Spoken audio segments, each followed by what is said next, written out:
Is anyone signed in?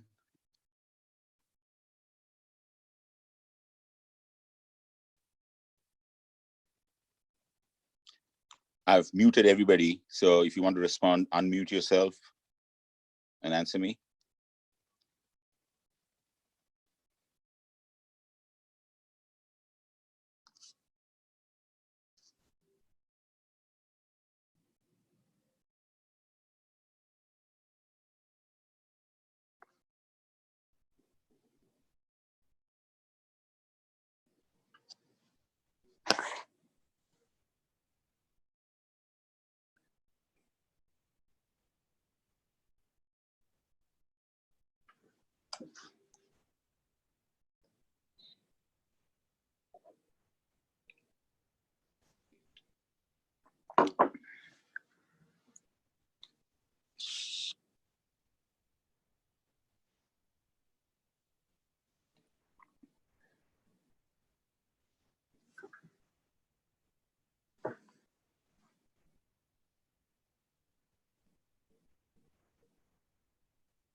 Can you hear me?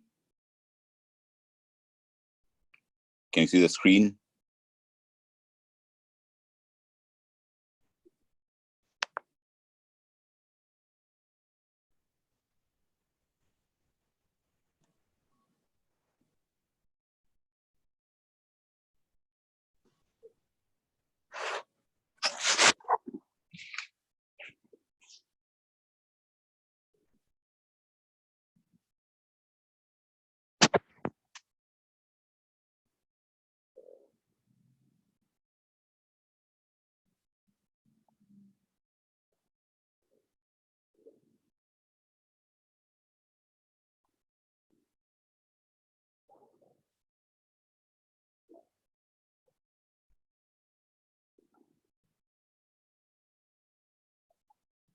Is anybody signed in?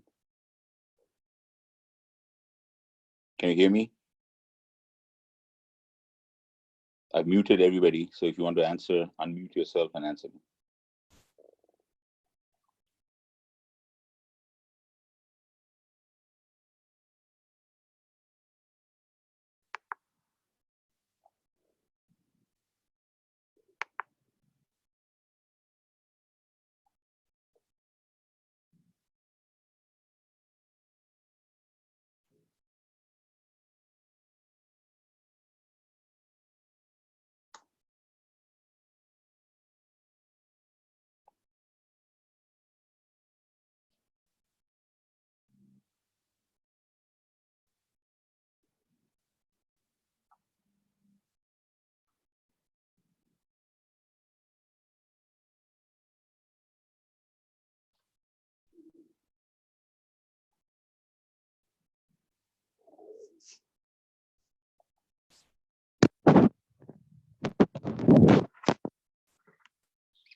Hello, can you hear me?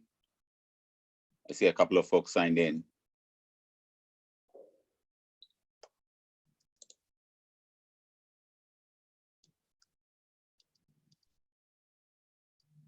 And can you see the PowerPoint slide?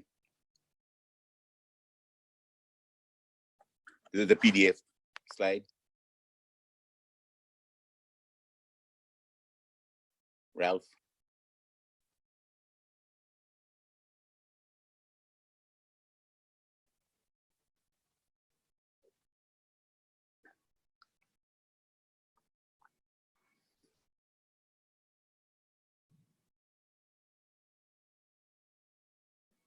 Don't see a slide, okay.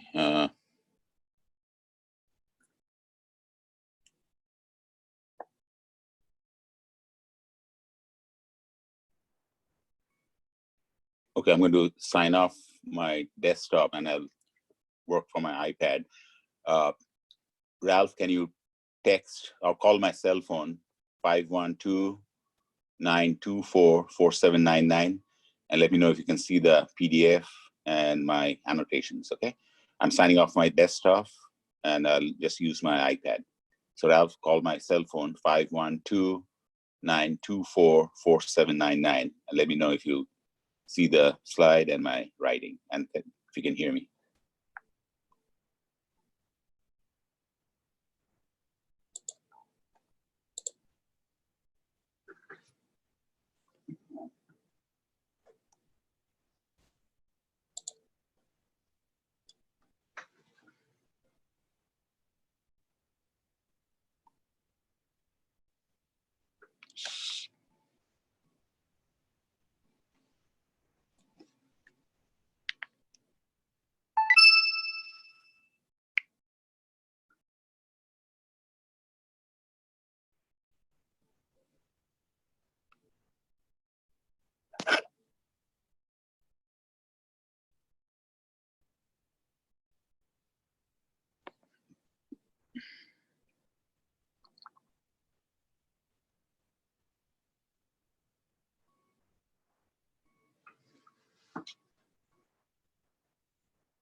Ralph, can you hear me?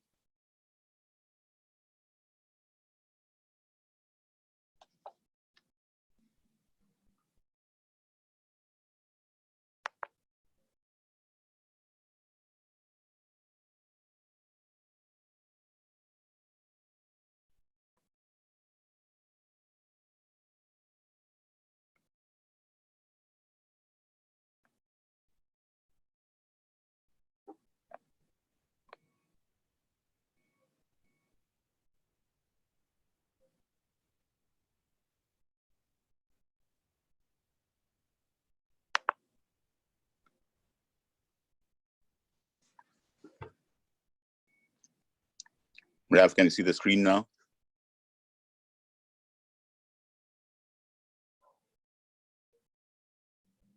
Can you hear me?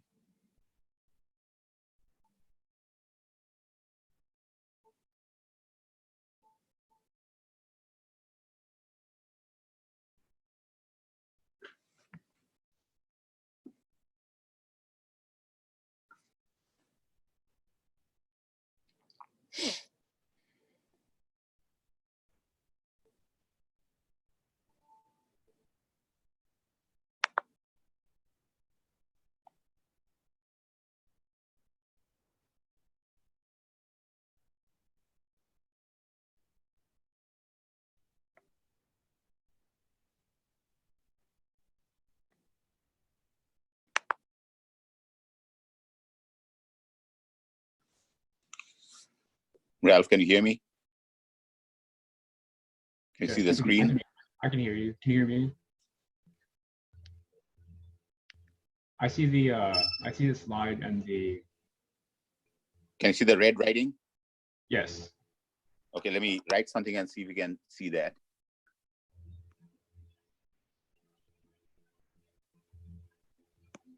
Can you see my arrow? Yes. Okay, so you can hear me well and okay, good. Yes. Okay. Anybody else on the call?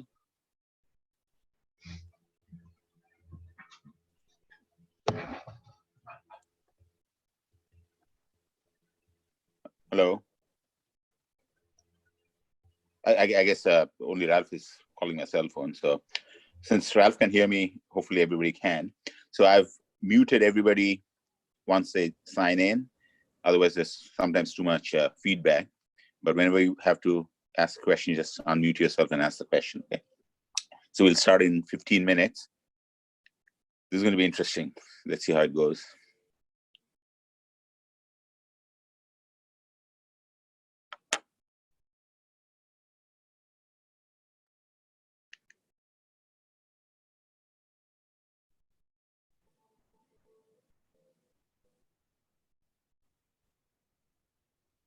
So Ralph, anytime something goes off, just call my cell phone again, okay? Oh, I didn't catch I didn't have my phone with me, so I didn't catch whenever you told me your number, I didn't catch that. Oh, okay, it's 512 Okay. 924 Okay.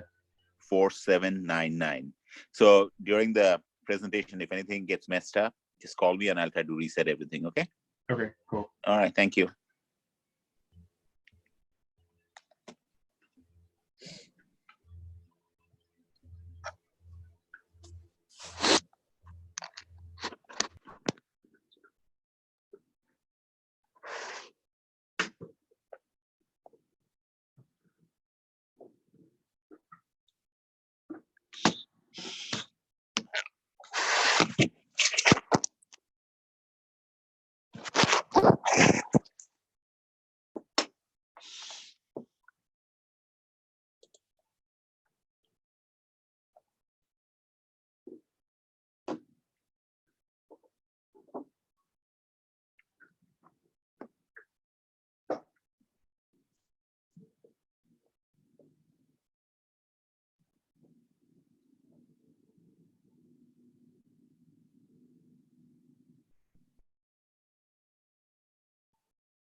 Good morning.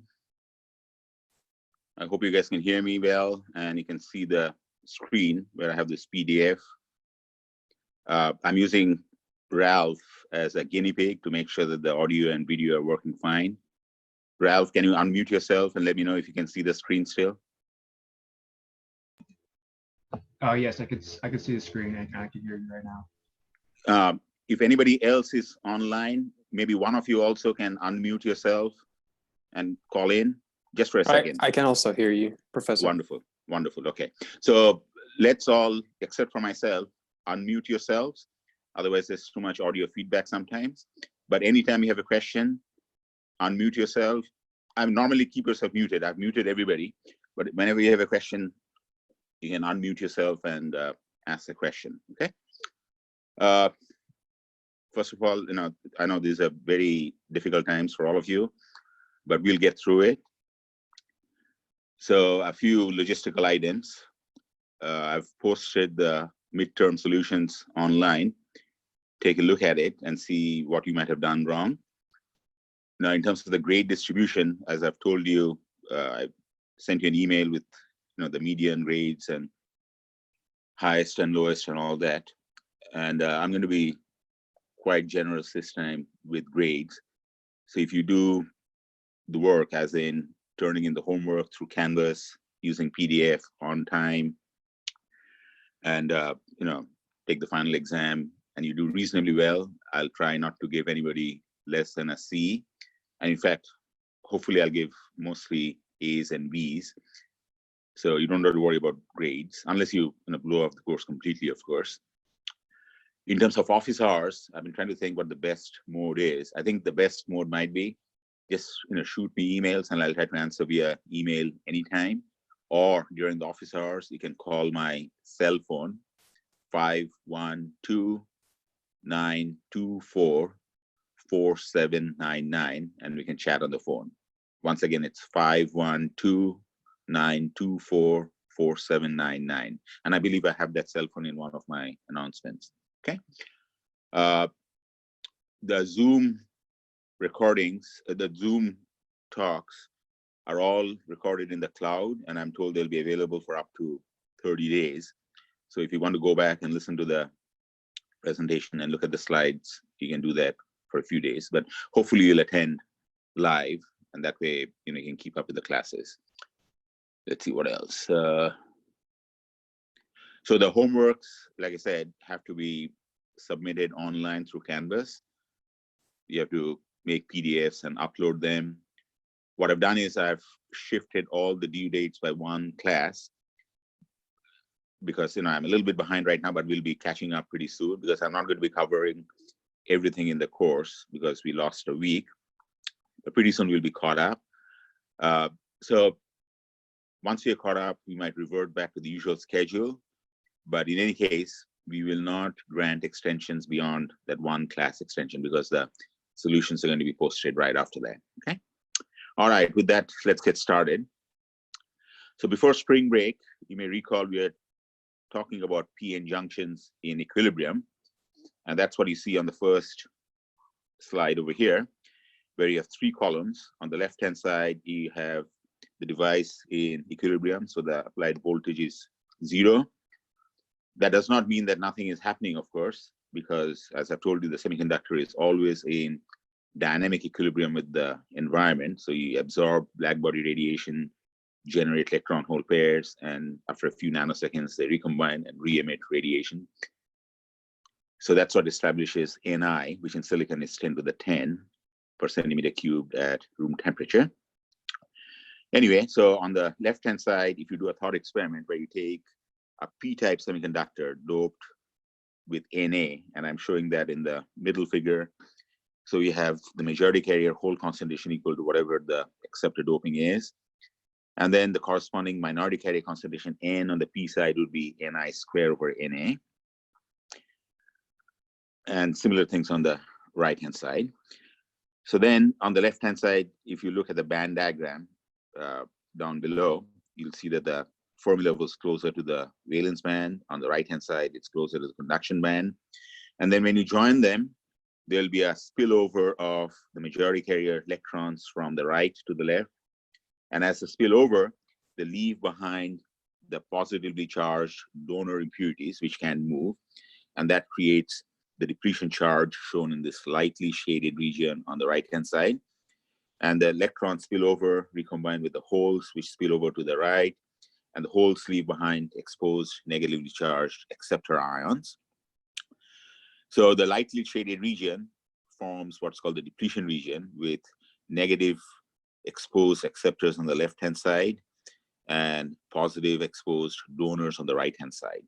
On the other hand, in the dark shaded regions, you have space charge neutrality, where there's no net charge. And that's because on the P side, you have the positive mobile holes balanced by the negative immobile acceptors, and the very few minority carrier electrons ends up P, okay? And similar expressions on the right-hand side on the N region. Now, as I've told you, space charge neutrality is not universally true. It's only true if the doping concentrations are more or less constant. But in the vicinity of the PN junction, where the doping varies abruptly from P-type doping to N-type doping, space charge neutrality breaks down, and you form these depletion charges shown by the shaded region. So then we discussed how you draw the band diagram. So as I told you, in equilibrium, you always have the Fermi level constant everywhere. So you first draw a horizontal line, and you call that EF. And in equilibrium, EF on the P side equals that on the N side. So you have no variation of the Fermi level. And then you draw the rest of the band diagrams with respect to that. And what you do is you first draw it away from the junction, because you know that the carrier concentrations will not be changed before and after contact. So you have the conduction band closer to the Fermi level on the right-hand side, and the valence band closer to the Fermi level on the left-hand side. Now, the trick, of course, is figuring out how the bands will vary with position within the depletion region, okay? So that's what was discussed before the break, and I'll review that in a second. But also, you might recall what the band diagrams refer to, right? So in these band diagrams, the horizontal position axis is position X, while the vertical position is electron energy, which has two components. At the band edge, it's only electron potential energy, but as you go up, you add kinetic energy to the electron, okay? So these band edge variations are basically a variation of the electrostatic potential, and that's shown in the middle row.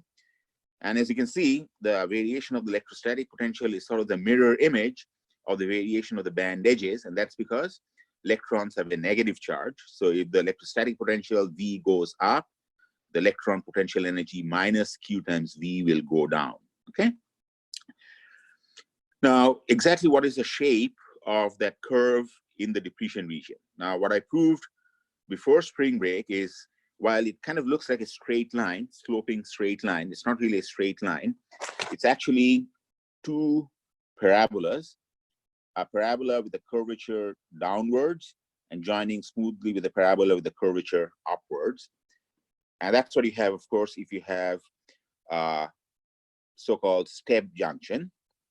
A step junction means you have uniform doping on the P side, doped at Na, and varying abruptly to another constant doping Nd on the N side. And that's the solution that we worked out before spring break. Now, of course, real PN junctions may not have such constant doping changing abruptly to another constant doping, and we'll discuss that later on. But if I have this simple case, the math becomes simpler, okay? Now, what we did first was solve for this built-in junction potential QV naught in equilibrium. And let me go back a couple of slides to refresh your memory about how we derived that before spring break, okay? And what we did was, looking at the equilibrium case in more detail, we saw that you get the equilibrium, which is a dynamic equilibrium. And let's refresh our memory as to how that happens. Well, after equilibrium is established and you build up this junction potential QV naught, you obviously have a potential barrier for the electrons on the N side to go over to the P side, right? Now, it still does happen though, but it happens at a reduced rate compared to the initial diffusion from the N to the P side, just at the onset of this whole process, okay? Now, that reduced rate of electrons diffusing are only due to the electrons which have a kinetic energy greater than QV naught, okay? But it still is going to happen, okay? Similarly, you'll have holes diffusing across from the left to the right, as shown over here. And those are shown by these two arrows for electron and hole diffusion, okay? So what is that balanced by? How do you achieve dynamic equilibrium? It is balanced by the fact that on the P side, although I have majority carrier holes, I do still have a few minority carrier electrons in the conduction band, given by Ni square over Na.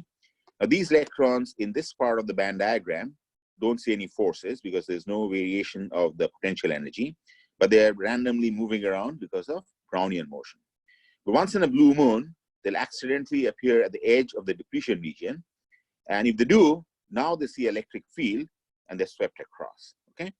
And that's these corresponding currents of electron drift and hole drift. Now, you'll recall, of course, that the drift currents are given by the carrier concentration times the drift velocity, which in turn is given by the mobility times the electric field. And you'd think then that if this electric field in the depletion region change, this drift current will also change. But it turns out in this particular case, it does not change because it is a supply limited drift current. And what that means is you have so few minority carriers in the bands that the drift current is not proportional to the electric field anymore. It's only proportional to how often these minority carriers appear at the edge of the depletion region. And that does not change with the field or the bias, okay? So that's important to keep in mind. Now, before spring break, we then came up with an expression for this built-in junction potential QV naught in two ways.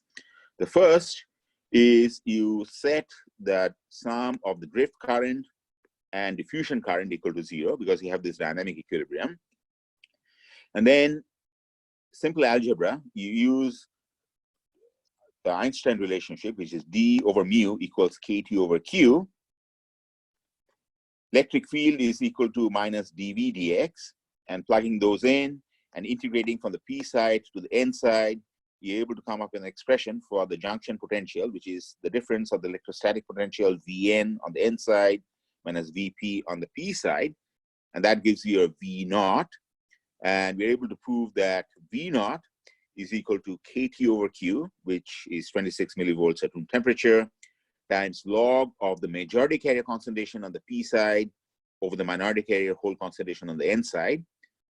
You could also write that in terms of the electron majority carrier concentration divided by the electron minority carrier concentration on the P side. So if I have the P sub P on the P side, that's given by Na. P sub N on the N side is given by Ni squared over Nd. So that's how I come up with this final expression over here. Okay, so that was the first way we calculated the built-in junction potential V naught. We solved the problem a second way by looking at the Poisson equation, which is shown over here. But the Poisson equation, which is one of the 4 Maxwell's equations, tells you that the divergence of the electric field is given by the net charge rho of x. It's a function of position x divided by the dielectric constant of the semiconductor. Now, in general, the charges have 4 components. You have immobile donor positive charges minus immobile exposed, immobile ionized acceptor ions, plus mobile holes minus mobile electrons. Now, of course, all 4 of those terms may not be applicable in all scenarios. So, for example, in the depletion region, the mobile hole and the mobile electron concentrations don't apply. So I've not shown them over here. I only have the exposed donors and the acceptors. But even that depends on what part of the semiconductor I'm looking at. So as you can see in this figure, on the P side, I have only acceptor ions, which are negatively charged. On the N side, I have donor ions, which are positively charged. Now, in this particular example, you can see that I'm assuming that the donor concentration is higher than the acceptor ion concentration, and therefore the depletion rate on the N side, Xn naught, is slightly smaller than the depletion region Xp naught on the P side. Now, why is that? That's because the total exposed charges on the two sides must match, because every time an electron spills over and recombines to the hole, it obviously exposes a donor on the N side and at the same time exposes a acceptor ion on the P side. Therefore, the total net donor charges must match the total net exposed acceptor charges on the P side. Now, once again, as I've told you, in this particular example, I'm assuming I have a constant doping which changes abruptly to another constant doping. Practical PN junctions may not be that simple, but we make the simple assumption so that it can do the solutions analytically, okay? Anyway, once you put those in, it's very straightforward. You have the first derivative of the electric field equal to this. Obviously, if you integrate that, electric field will be this quantity times x, because if you integrate a constant c, you get c times x. Therefore, this electric field varies linearly with position. It also varies linearly with position with a different slope because the doping concentrations are different on the two sides. And then putting in the right boundary conditions, you'll find that the electric fields vanish at the edges of the depletion region, because beyond that, you have space charge neutrality, okay? Now, once I get the electric field variations, I can solve for the potential variations, because we know that electric field E equals minus dV dx. So E is some constant times x. Therefore, if I integrate that with respect to x, V will be proportional to x squared, right? So therefore, if I integrate this, the potential variation will be proportional to x squared, which is the shape of a parabola. And if I integrate this side, it'll also be proportional to x squared, but with a different sign, because the sign of the charges are different. And that's why I told you that if you look at the corresponding shapes of the electrostatic potential profile, you get a parabolic shape over here with one curvature, joining smoothly with a parabola with an opposite curvature. And that's what's reflected in the band edges, okay? Now let's go back to the solution of the Poisson equation for a second longer. So once I get this, you can integrate the electric field between minus x p naught to x n naught. And that, of course, in the simple case of linearly varying electric fields, is the area under the triangle that's given by this expression over here. So that's another form of the V naught, which of course must be the same as the V naught that you derived a couple of minutes back, right? So that's what I show over here. So I plug in the value of V naught from the first way of calculating V naught over here. And that's how you can get an expression for the W entirely in terms of the doping concentrations, Na and Nd. And that's a very useful expression over here.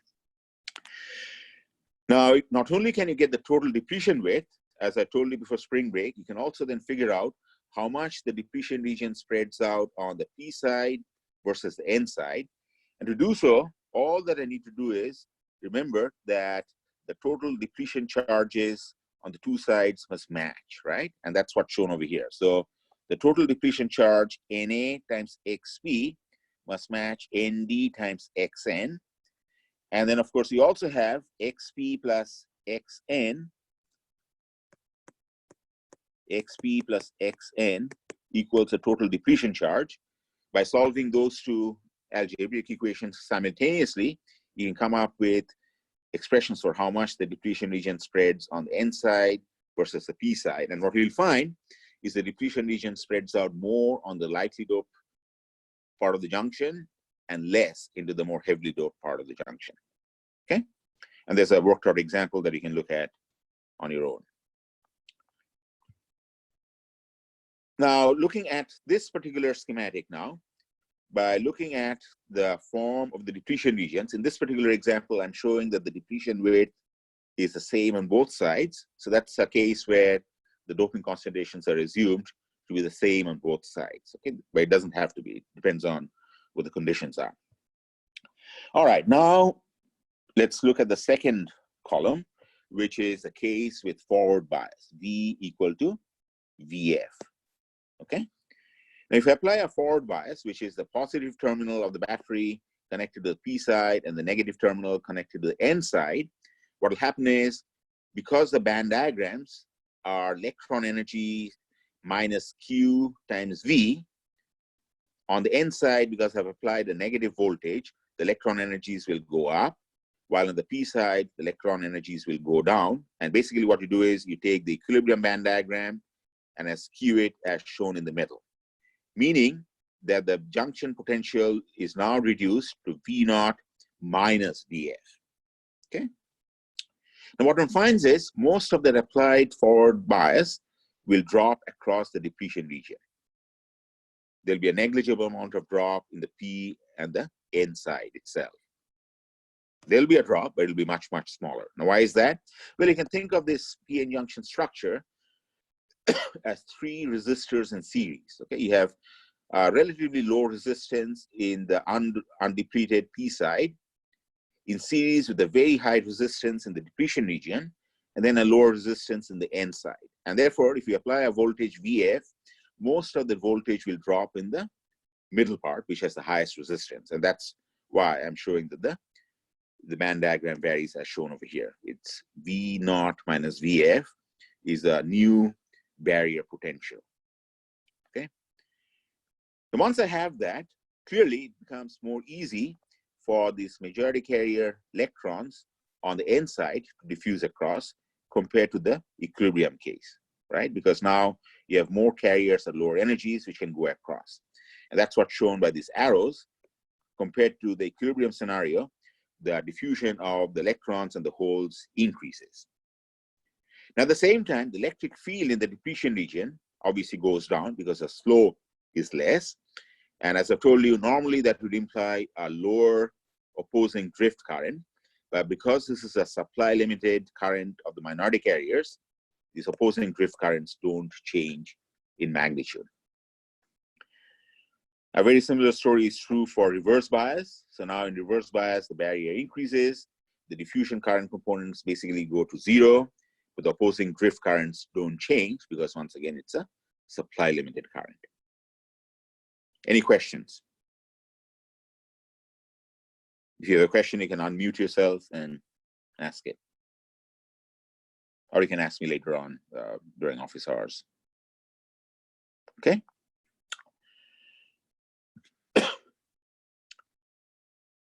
All right, now let's look at the PN junction in forward bias in a little bit more detail and come up with an expression for the forward current. Okay, so here I'm now showing the PN junction structure in forward bias. And in this particular case, I'm assuming that the doping on the N side is slightly higher than the doping on the P side. Now, how can I tell? That's because the depletion region on the N side is narrower than the depletion region on the P side, okay? So ND is greater than NA, okay? Now, if that's the case, the minority carrier P on the N side, which is Ni squared over ND, will be less than the minority carrier whole electron concentration on the P side, which is given by Ni squared over Na, right? And that's kind of what I'm showing over here. So because the majority carrier electron concentration is higher than the majority carrier hole concentration on the left-hand side, the minority carrier hole concentration is slightly lower than the minority carrier electron concentration on the P side, as shown by these dotted lines that I just marked off. Now, once I apply this forward bias VF, as I've told you, the barrier potential changes from V naught to V naught minus VF, okay? What I now want to find out is what is the ratio of the majority carrier concentration, say the holes on the P side, over the minority carrier concentration of holes on the N side. Now that ratio we proved before spring break is given by e to the power Q V naught over KT, right? if I go back a couple of slides, that's what he proved over here, right? So the ratio of the majority carrier concentration of the minority carrier concentration log of that gives you the V naught. That's what over here. And if you simply invert that, the ratio of the majority carrier concentration of the minority carrier concentration is e to the power q V naught over kt, right? So P sub P over P sub n, majority carrier over minority carrier, equals e to the power q V naught over kt, okay? That's also true in terms of electrons, n sub n times n sub p, okay?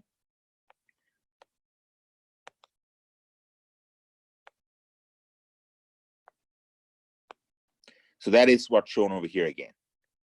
Now it turns out that relationship is also true under bias. And all that will happen is you need to replace the V naught by V naught minus V forward, or in reverse bias, V naught plus V reverse, okay? So that ratio is always going to be valid under bias also. But now you have a question. So now you have the majority carrier whole concentration on the P side over the minority carrier whole concentration on the N side equal to a lower number. Why is it a lower number? Because it's now e to the lower value, V naught minus VF. So the ratio becomes exponentially lower. Then the question arises, is the ratio of the majority to minority carrier concentration lower because the numerator goes up, or the denominator, sorry, is the ratio lower because the numerator goes down, or the denominator goes up, or maybe some combination of the two? And the answer is, under so-called low level injection conditions, it is the denominator which goes up exponentially by that factor, meaning that P on the N side will be the starting value, Pn naught e to the power q Vf over kt. Let's prove that, okay? Now that is true only under so-called low-level injection conditions. So let's explain what low-level means. The term low-level means that when I inject these minority carrier holes from the P to the N side as shown over here, you'll also get a corresponding increase of the majority carrier electrons on the N side in order to maintain space charge neutrality in this region.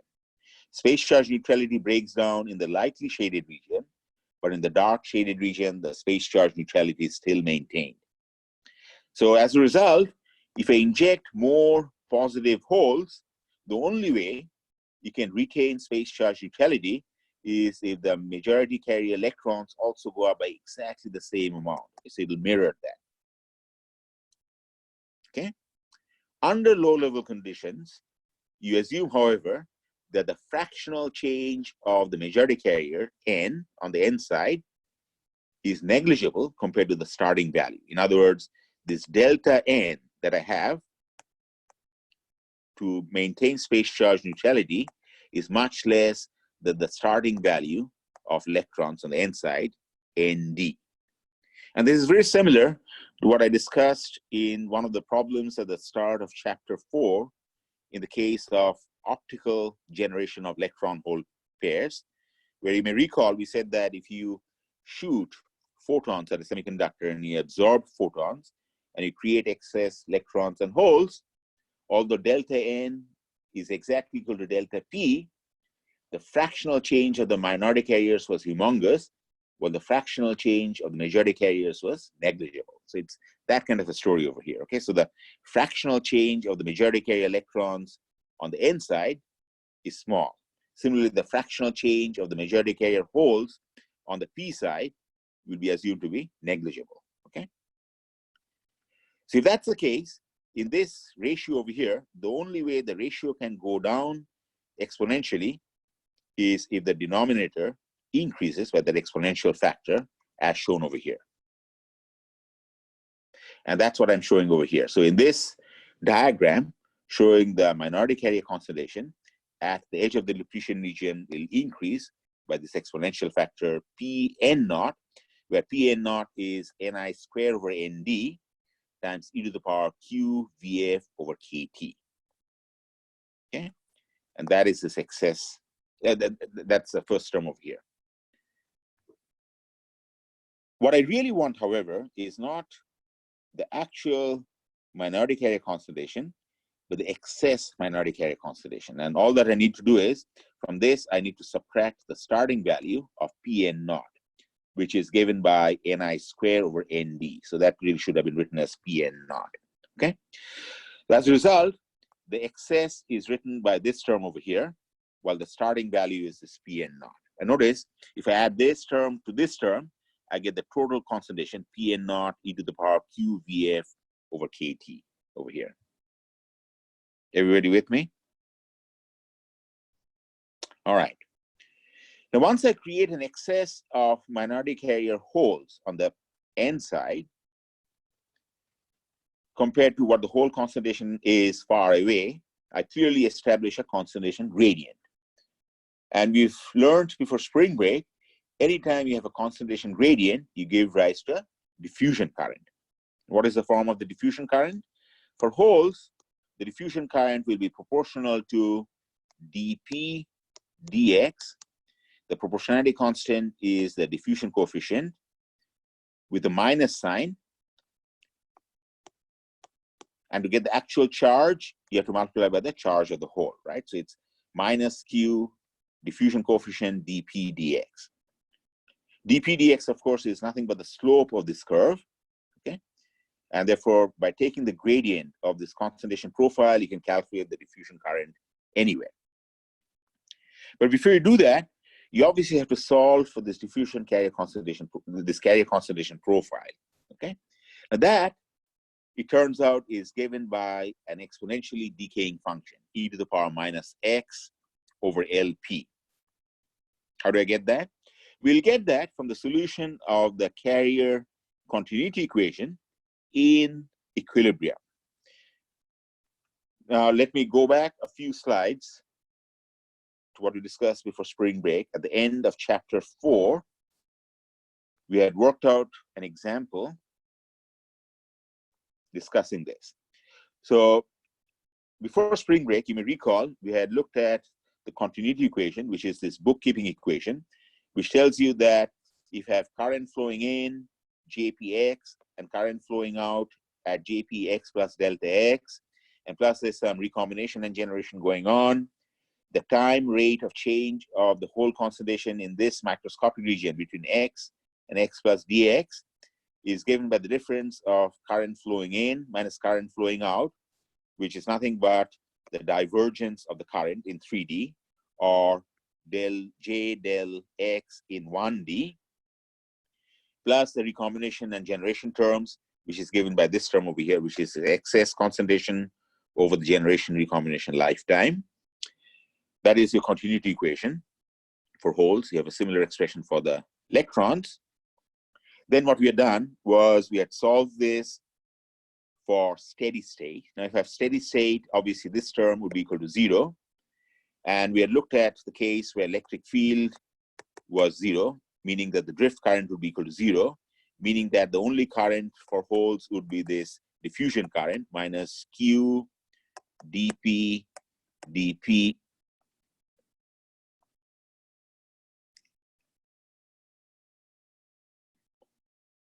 dP dx.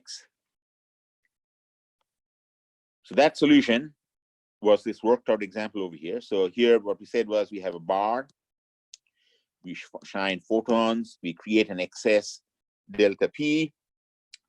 If you then solve the diffusion equation in steady state with only diffusion current, we got the second order differential equation, which has the solution in terms of growing and decaying exponential. And then if you have a very long region, long meaning the length is much, much greater than this diffusion length LP, where LP is a square root of the diffusion coefficient times lifetime, you can then ignore the growing exponential term over here, C1 equals 0, and you're only left with this decaying exponential term shown over here, okay? So that was a worked out example of the continuity equation that you did just before spring break. Well, you can use the same kind of math over here. So you now have an excess of carriers in the PN junction, not created optically, but by this forward bias, okay? And if the PN junction region is very, very long, long meaning physically longer than the diffusion length, you'll only have this decaying exponential term. The growing exponential term can be ignored, okay? So that's what I'm showing over here. Everyone with me? If you have any pressing questions, you can always unmute yourself and ask the question. You know, one good thing is you'll have this recorded, so you can always go back and listen to my talk. It's going to be a lot more fun than Netflix videos. Okay, so that's my delta P over here, excess over this P n naught to begin with, okay? And that's going down exponentially with distance, provided the length of this region is much, much longer than the diffusion length of the holes in the n side, all right? On the other hand, if it is a short PN junction that we'll discuss later on, you'll have both the decaying exponential term and the growing exponential term. And then you'll have this sinh functions and cosh functions and all that. And we'll discuss that in chapter 7 when I apply the same kind of math to the narrow base region of a bipolar junction transistor, okay? The same kind of thing that I told you is also true, obviously, on the P side. Now, in this particular example, I've assumed that the P doping was lower than the N doping, therefore the diffusion region is wider, and as a result, the starting minority carrier concentration of electrons is slightly higher than the minority carrier whole concentration on this side. But the rest of the math is very similar. You get an excess, which depends exponentially on the forward bias, -1, and then it dies down exponentially with distance. In this case, of course, as e to the power minus x over the diffusion length of electrons, ln, okay? Now, once I get those carrier concentration profiles, I'm home free, because now, for example, for the whole current, diffusion current, I can simply write that as minus q diffusion coefficient times the concentration gradient, right? dp dx. Okay, that's what I'm showing on the next slide. So here, once again, I'm showing the PN junction. Now, once again, I've assumed that the doping concentrations are the same. If they're different, it's very straightforward. The depletion region will extend less on the more heavily doped side of the junction and more in the lightly doped side of the junction. And the corresponding minority carrier concentrations will have this inverse dependency, Ni square over Nd on this side, or Ni square over Na on this side. In the next figure over here, I'm showing just excess, delta P and delta N as a function of position, while in the previous case, I'm showing the actual carrier concentration. So from this actual concentration, if we subtract the starting value shown with this dotted line, I end up with this, where the excess goes down to 0, right? While if I showed the total carrier concentration, the total carrier concentation would go down to whatever the background value is, Pn naught or Np naught on this side, okay? Okay, so now, as I said, to get the diffusion currents, it's very straightforward. It's simply given by the concentration gradient, okay? Now, this concentration profile we've just shown is proportional to e to the power minus x over Lp times the starting value over here. What do I get if I differentiate that? Well, the nice thing with exponentials is you'll also get an exponential times 1 over Lp. So if I take the derivative d dx of this quantity over here, delta p, you'll get a function 1 over Lp times the same function, e to the power minus x over Lp. Okay? So as a result, if I was to plot the diffusion current as a function of position, that would have exactly the same shape. Okay? I mean, the value of the current, of course, is going to depend on the diffusion length and all the prefactors and all that. But the shape is exactly the same as the carrier concentration profile. And that's why I'm showing that the diffusion current has exactly the same spatial dependency as the excess carrier concentration profile delta PN, and times this prefactor over here, which is QA diffusion coefficient dP divided by LP. And the reason I get the LP in the denominator is I have to take the derivative ddx of this carrier concentration profile. Okay. Similar expression, of course, is true on the N side over here. All right. Now, you can clearly see then that the diffusion current is exponentially dying as a function of position. And that should bother you a little bit, because if I now try to solve for the current in a PN junction under DC bias, I know that KCL, Kirchhoff's current law, should be valid, meaning that the current at any cross section must be the same, okay, in steady state. The diffusion currents that I've calculated on the two sides of the minority carriers are dying down exponentially with distance. So obviously something else must be picking up so that the total current is the same at any cross section. Okay.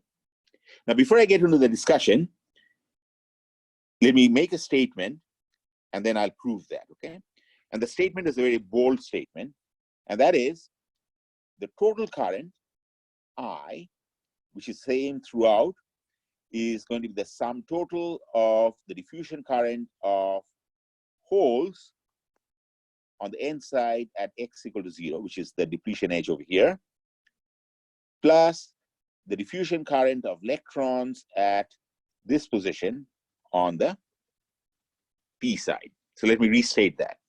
I'm stating that the total current, which is same throughout the PN junction in accordance with KCL, will turn out to be the sum total of the whole diffusion current at this location, which is given by this expression over here by plugging in x equal to 0, plus the electron diffusion current at this location, and that will be the total current anywhere in the structure. So that's a statement, and we need to prove that, of course. Okay, that's a pretty bold statement, because I mean, you'll obviously ask, you know, how can you say that by adding up diffusion current of holes at this location to the diffusion current of, how can you say that the diffusion current of holes at this location to the diffusion current of electrons at this location is the total current anywhere in the structure? Okay, I need to prove that, obviously. Well, the guy who proved that is William Shockley, who I've mentioned several times already, the guy who won the Nobel Prize. And he made a bunch of assumptions, which are known as a Shockley ideal diode approximation, which is not always valid, but we'll assume that it's valid for this derivation. And then we'll correct that in a couple of lectures later on. Okay. Now, according to Mr. Shockley, he said that in the depletion region, shown in this lightly shaded region, you have no generation recombination of carriers. All the generation recombination happens outside of the depletion region. So when the minority carrier, when the holes, which are majority carriers on the P side, diffuse across and now become minority carrier holes on the N side, they diffuse from the high concentration region to the low concentration region, recombine with electrons, and die down exponentially with distance. Similarly, the whole electrons from the N side diffuse across, now become minority carrier electrons on the P side, diffuse, recombine, and die down exponentially with distance. Okay, but all that recombination process happens outside of the depletion region. Within the depletion region, according to Mr. Shockley's ideal diode assumption, there is no generation recombination. That's an assumption. It's a pretty good approximation, it turns out, for good PN junction diodes. Okay, if you accept that, then let's look at the current components over here. So I've so far calculated the diffusion current of holes, minority carrier holes on the N side at this location. Similarly, I've calculated the diffusion current of electrons at this edge of the depletion region over here. Okay. Now you'll notice one thing, that in this particular example, I'm not showing the depletion regions extending the same way on both sides, okay? And you should be able to tell that clearly in this assumption, I'm in this particular cartoon, I'm assuming that the doping concentration on the P side is higher than on the N side, and that's why this depletion region is narrower than this depletion region. And as a result, the minority carrier electron concentration N on the P side, which will be Ni squared over Na, is going to be less than the minority carrier hole concentration Ni squared over Nd on the N side, okay? All right, so let's go back to the ideal diode approximation. So I first calculated the diffusion currents at the two edges of the depletion region.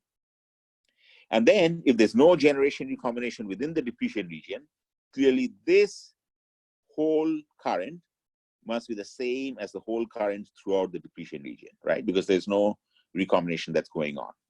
Therefore, I'm showing the whole current component as being constant within the depletion region. All right. Same for the electrons. Okay, the electron diffusion current that I've calculated must be the electron current throughout the depletion region. Okay, but how about the drift currents? Well, drift currents, I know, say for holes, are given by Q, cross-sectional area, hole concentration, times drift velocity, which in the low field region is the mobility times electric field, right? In this particular case, I don't have a supply limited current in these regions over here, okay? Similarly, for the electrons, you'd have this replaced by N, and this would be mu N, right? So that would be for holes, and you have a similar expression for electron drift current, right? Let's see what those components of the drift current would be on the two sides. Because the drift currents are proportional to the carrier concentrations, on the P side, whatever the electric field is, clearly the majority carrier whole drift current must be much, much higher than the minority carrier electron drift current, right? Because majority carrier concentration is much, much higher than the minority carrier concentration. So on the P side, the whole concentration is proportional to Na, while the electron concentration is much, much smaller. It's given by Ni squared over Na. Therefore, the minority carrier electron drift current is going to be orders of magnitude smaller than the majority carrier current. Any questions? Okay, so there's a lot of moving pieces to the Shockley ideal diode approximation. I'm going to repeat that because it's so important, and it's a little bit confusing the first time, okay? So what have I gotten so far? I've said that I've calculated the diffusion current of the holes on the N side on the previous slide. And because there's no generation recombination, I can say that's equal to the whole current throughout the depletion region, right? Similarly, I've calculated the electron diffusion current over here. And that's the same as electron current throughout, right? Now for the electron current, I've calculated the diffusion current, but there could also be a drift current, right? Proportional to whatever the electric field is in this region. Now that's going to be a small electric field, but it will be non-zero, right? But even if there's a drift current, I've just proved that that drift current will be mostly due to the whole drift current on the P side, right? Because the whole carrier concentration is much, much larger than the minority carrier electron concentration on this side. So as a result, for the total current, I, which is IP diffusion plus IP drift plus IN diffusion plus IN drift, those are the four current components in general.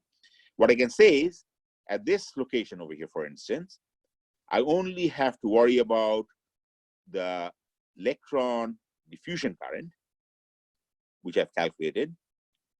I don't have to worry about the electron drift current, because if there was any drift current, that would be dominated by the majority carrier hole drift current. Okay? So as a result, you can write down the total current anywhere as the sum total of the minority carrier electron diffusion current at this location to the minority carrier, the minority carrier hole diffusion current at this location to the minority carrier electron diffusion current at this location. And that is going to be a total current everywhere. Now, the components of the current, however, will change with position. All right. Very, very far away from the junction, where the minority carrier concentration dies down exponentially and becomes a constant value, clearly there cannot be any diffusion currents anymore, right? So under those conditions, it will only have to be a drift current. What sort of drift current? It will be the majority carrier drift current. So on the N side over here, it will be electron drift current. On the P side, it will be hole drift current. While in the vicinity of the junction, it will be a mostly diffusion current. Okay, so let's summarize what I said. Okay, so in the PN junction, the total current has to be constant everywhere. That's shown by this constant I throughout. But the components of the current, IP drift plus IP diffusion plus IN drift plus IN diffusion, those four components vary depending on where I'm looking at in the PN junction structure. Very, very far away from the junction, where there's no concentration gradients, it's only going to be drift current of the majority carriers. So what I have is, I have electron drift current of the majority carriers being fed towards the junction. As they go across this barrier in the depletion region, they become minority carrier electrons. So they now change to minority carrier diffusion current, which dies down exponentially with distance. And as it dies down, it's made up by the majority carrier hole drift current, so that the total current always is equal to the I throughout the structure.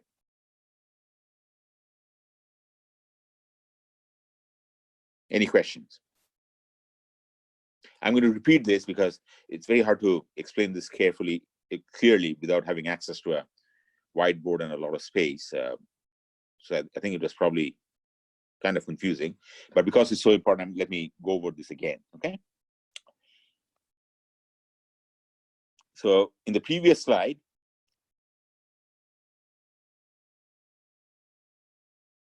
I calculated the variation of the minority carrier concentrations with position.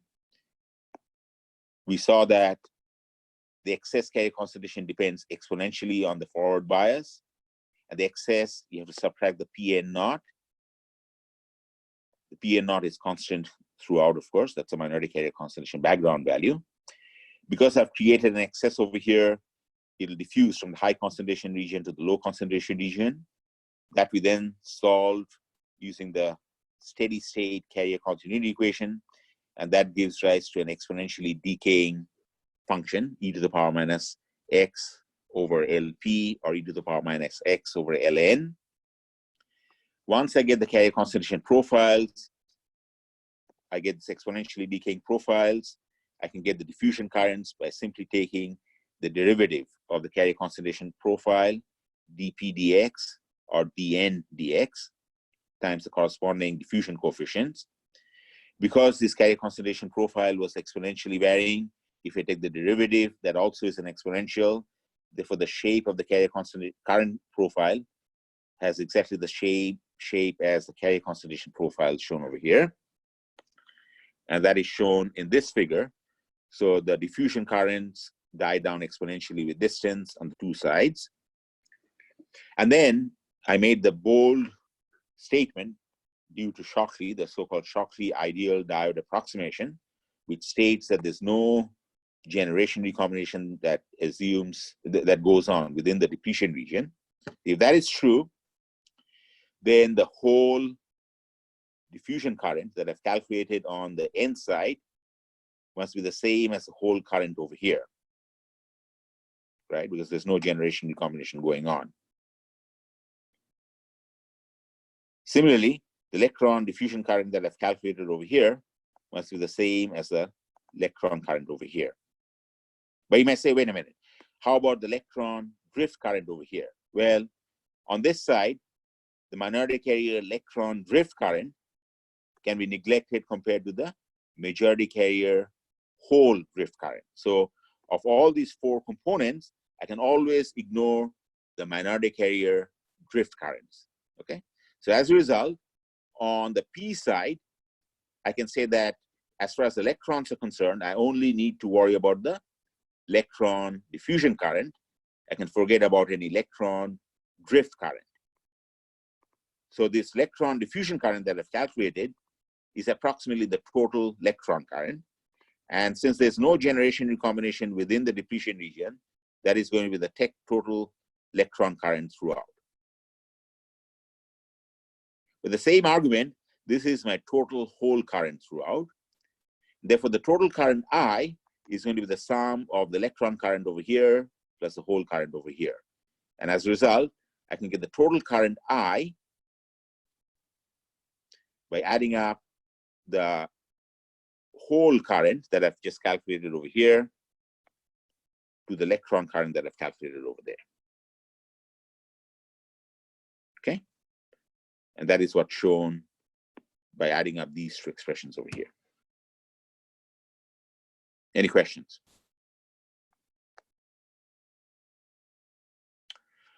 Okay.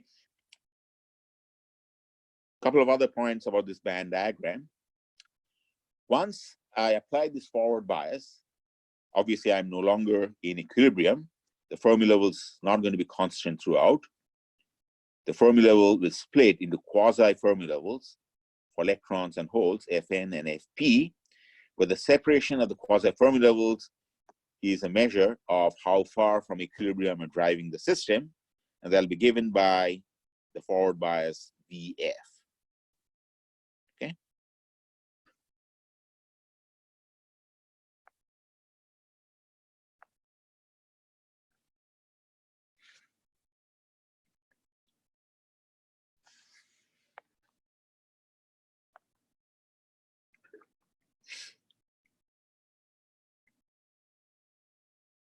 Now I can calculate this expression for the current by another technique, which is known as a charge control model. And that is shown in this part of the figure. This is an alternative way of calculating the current. And of course, the total value of the current should be the same regardless of how you do the calculation. Okay? So what does the charge control approach look like? That's shown in technique B over here.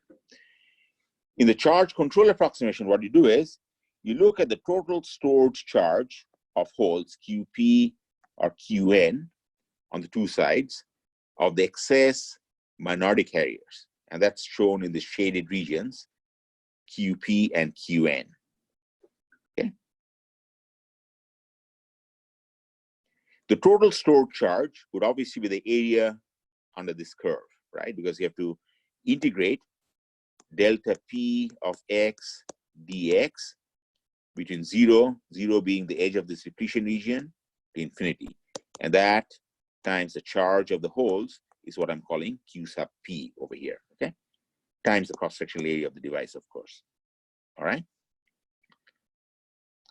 Now, in the so-called charge control model, what you say is, I'm establishing a steady state excess charge distribution QP, where these injected holes are recombining with a lifetime of tau P. That's your generation recombination lifetime.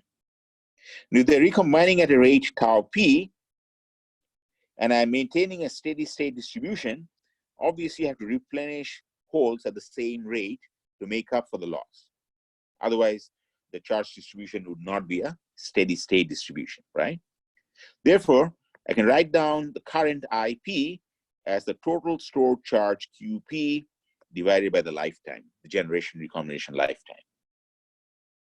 Okay? So with forward bias, I've established this excess charge distributions. It's not changing with time, but these carriers are recombining at a rate of tau p. And therefore, to maintain the same steady state distribution, I have to resupply carriers at the same rate.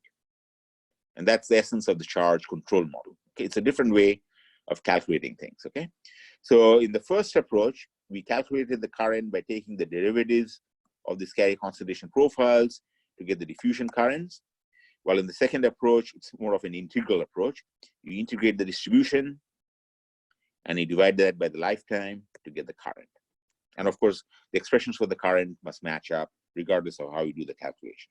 Okay, and that's what's shown over here down below. In the first approach, I calculate the total current by adding up the currents that I've calculated using the derivatives. But in the second approach, I can add up the currents in terms of the lifetime as shown over here. Okay.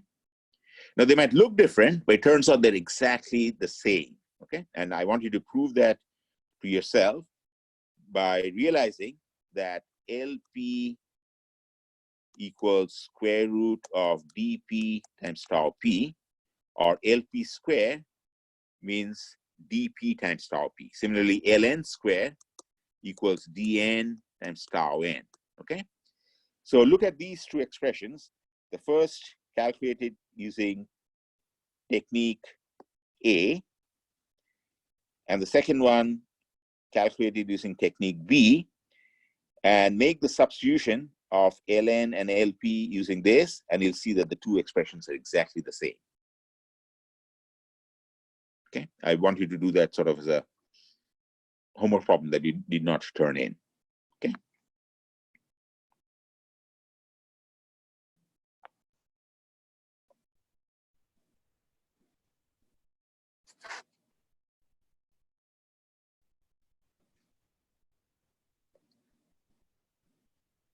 See if there's anything else I want to say. All right, so by doing these calculations, you're finally able to obtain an expression for the IV relationship of a PN junction diode, which I'm sure you've seen in 438 or other classes. Is given by a prefactor I generation, where I generation is either this or the sum of this plus this times e to the power QV over KT. That's my diffusion current, which increases exponentially with forward bias V, minus 1, that's that opposing drift current, which is the supply limited current, which is independent of the field or the bias. A plot of this is this IV as shown over here. So in forward bias, you have an exponentially increasing current. When V equals 0, e to the power 0 is 1, minus 1 gives you 0. When V is negative, this exponential term basically goes to 0, and I get minus I generation, where I generation is this expression over here.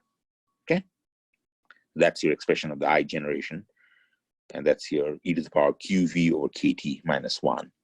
Okay.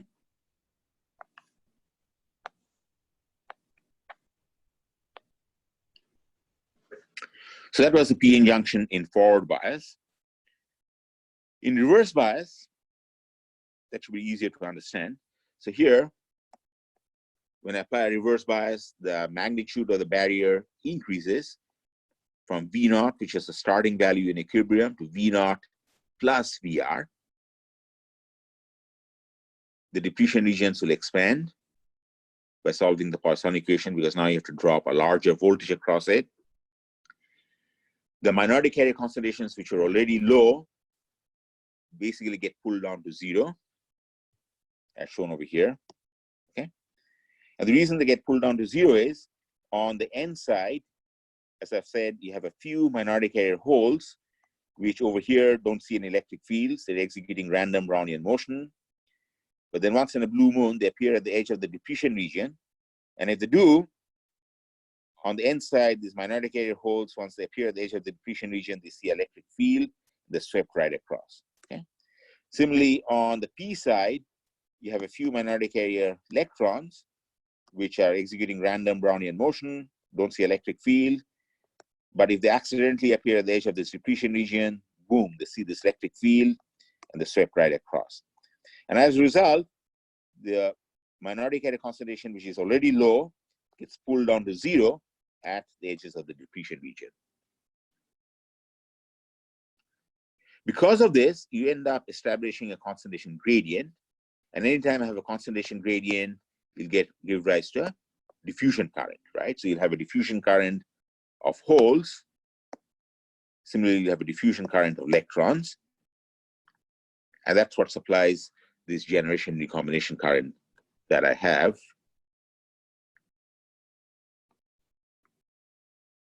Over here. So that's your I generation current, which is provided by the diffusion of these minority carriers that are getting swept across according to the supply limited current component, okay? So that's the expression over here.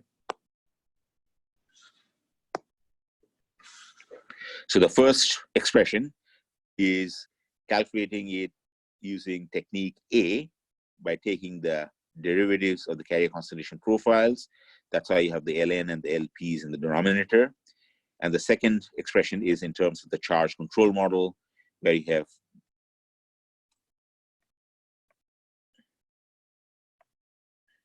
the tau n and the tau p.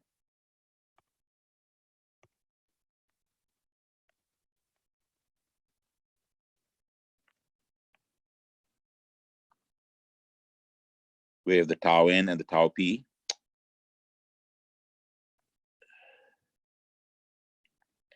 And although these two look different, as I've told you, since LP squared equals dP times tau p, you'll see that the two expressions are exactly the same, okay?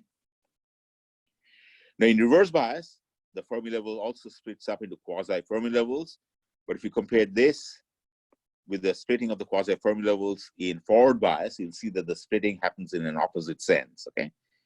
In reverse bias, the quasi-Fermi level for holes moves farther away from the valence band than in equilibrium. Similarly, for the quasi-Fermi level for electrons, moves farther away from the conduction band, meaning that I have fewer electrons and fewer holes in reverse bias than I have in equilibrium, which is exactly what you'd expect. While in forward bias, the splitting of the quasi-Fermi levels is such that the Fn moves closer to the conduction band edge, meaning I have more electrons than in equilibrium, because I'm forward biasing the structure and I'm flooding the structure with injected minority carriers. Similarly, Fp moves closer to the valence band. But the splitting, which is a measure of how far from equilibrium I'm driving the system, will depend on whatever the voltage that I'm applying. All right? Any questions?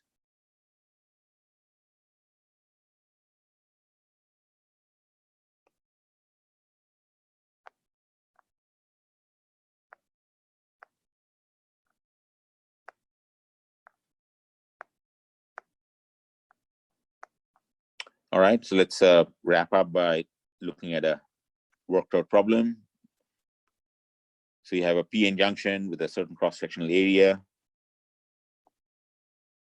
In this case, I'm doping it more heavily on the N side, 100 times more than on the P side.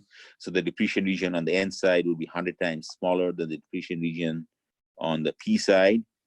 The minority carrier hole concentration on the N side would be 100 times smaller than the minority carrier electron concentration on the P side, okay? I want to calculate the current, but instead of giving you the diffusion coefficients in the problem, I've given you the mobilities. Well, that's not a problem because I can always convert mobilities to diffusion coefficients using the Einstein relationships. I've also given you the lifetimes, so I can calculate the diffusion lengths of the electrons and the holes, square root of d times tau, okay? And then the current density prefactor is given by Ni squared over Nd. So that's your minority carrier hole concentration on the N side times dP times over Lp. And then to get the current, I have to multiply by the charge of the carriers. That gives you current density.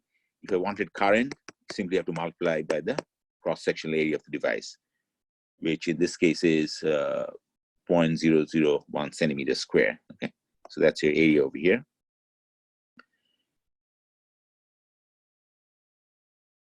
And then to get the current with a bias of 0.7 volts forward bias, it's your e to the power QV over KT minus 1.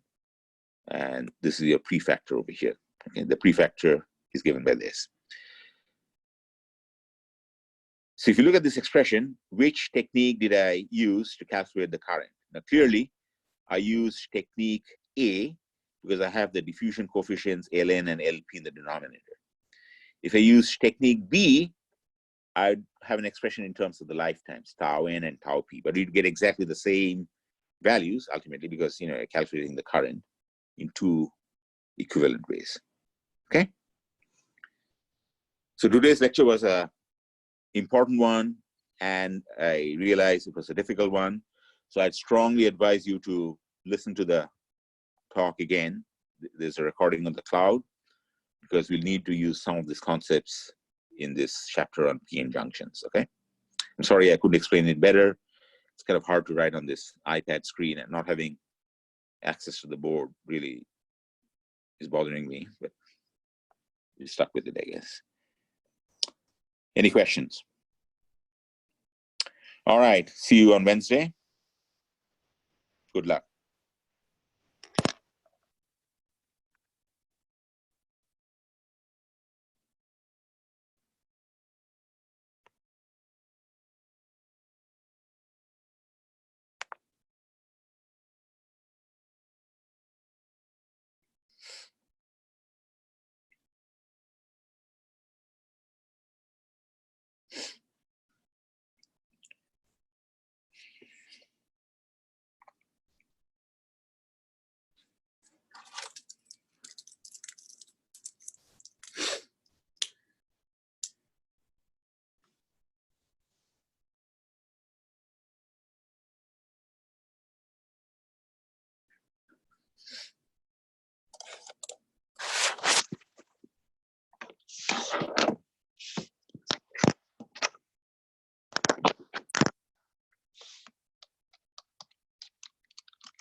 Professor, are you still there?